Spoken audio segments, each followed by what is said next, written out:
Hi, all, and welcome to Data Lens, the short series where we talk about market research in the outdoor hospitality industry. I'm here with Scott Barr, the president of Cairn Consulting Group, to ask questions that you want to know. If you have any questions for next week, please add them to the comments below, and don't forget to like, comment, and subscribe. Now, let's hop in. On today's episode, we'll be talking about tailoring market research for campgrounds and glamping. So, Scott, how is market research different for campgrounds and glamping? Well, the first thing to consider when conducting research or reading research and digesting research that applies to campgrounds and glamping parks is that outdoor hospitality is quite different from other forms of hospitality. It's a lot more complex. The factors that go into the experience are much different. The touch points are different, and all of those are areas that you want to be able to address with your guests. So if you are a park owner, what you really want to think about is you have two major areas to really consider in research. One is guest experience. That whole area, what does that encompass? Again, thinking about touch points, what are the areas that you need to measure and identify the impact those areas might have on the guest experience. We can talk about that in detail if we want to at some point, but it's a very long and detailed conversation. The other part is your marketing.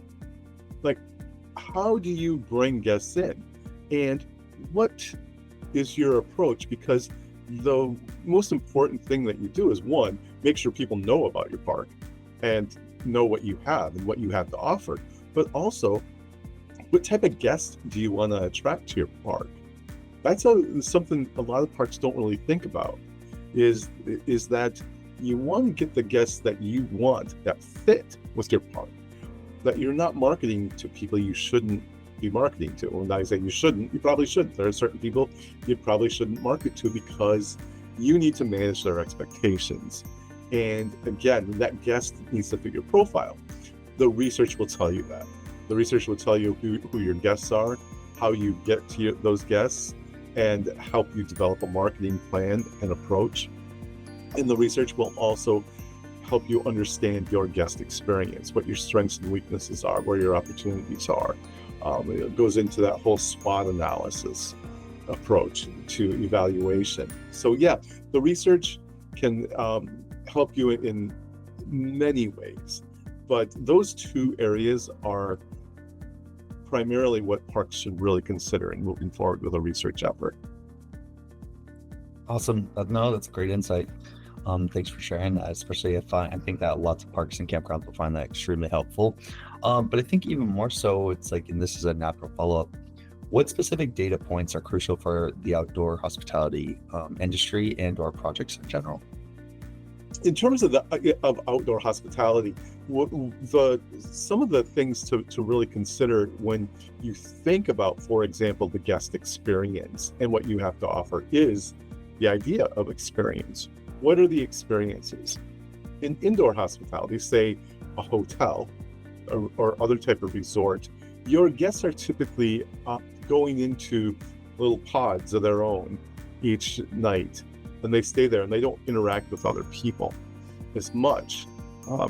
Whereas in the outdoors, people are outdoors with each other, much more social, much more of a group setting. Thus, when in any of our research, one of the things that we find out, first and foremost, that's important to guests is atmosphere. And atmosphere can mean different things to different people, but overall, it's everything that people feel. What do they feel while they're staying there? That atmosphere will determine whether or not your guests will return, whether they'll have an enjoyable experience. And that is one of those areas, again, in research that we can measure. We can help parks, campgrounds identify, what the drivers of their atmosphere and experience are.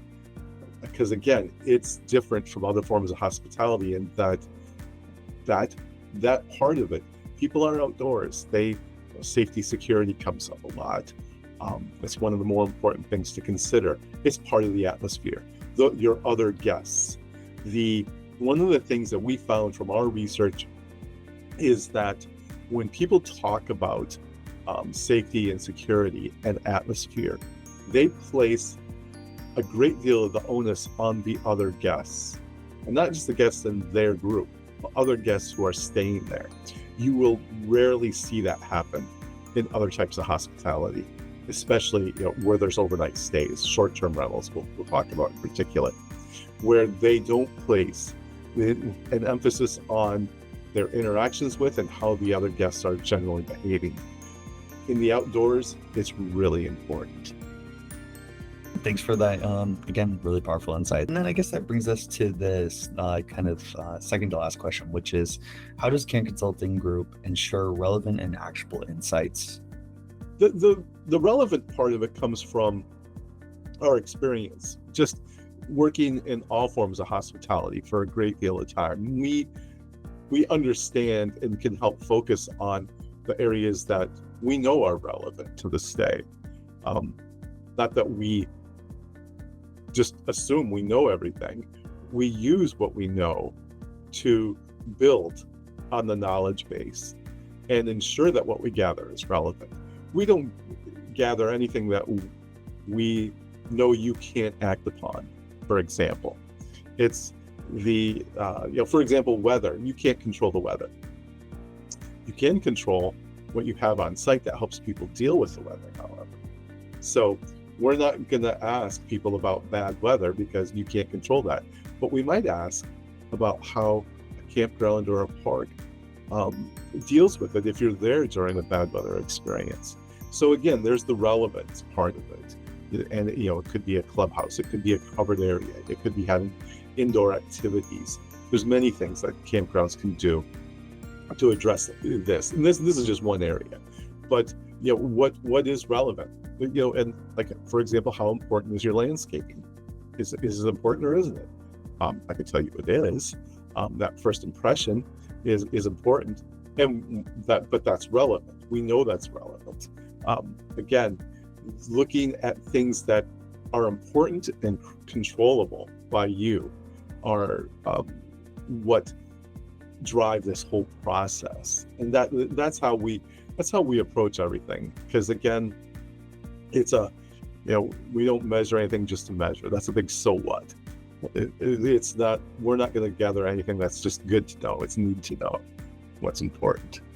Definitely. No, I'd agree with that last statement wholeheartedly. So I guess for this kind of last question, as kind of like a little extra bonus, I mean, we talk about tailoring market research for campgrounds and glamping. How would you define glamping versus just camping? Glamping is an elevated experience.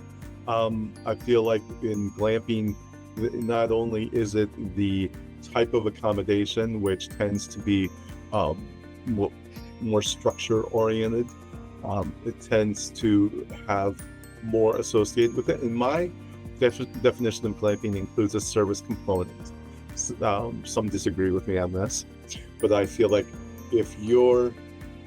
an example would be if you have your own small development of, say, a few yurts or cabins.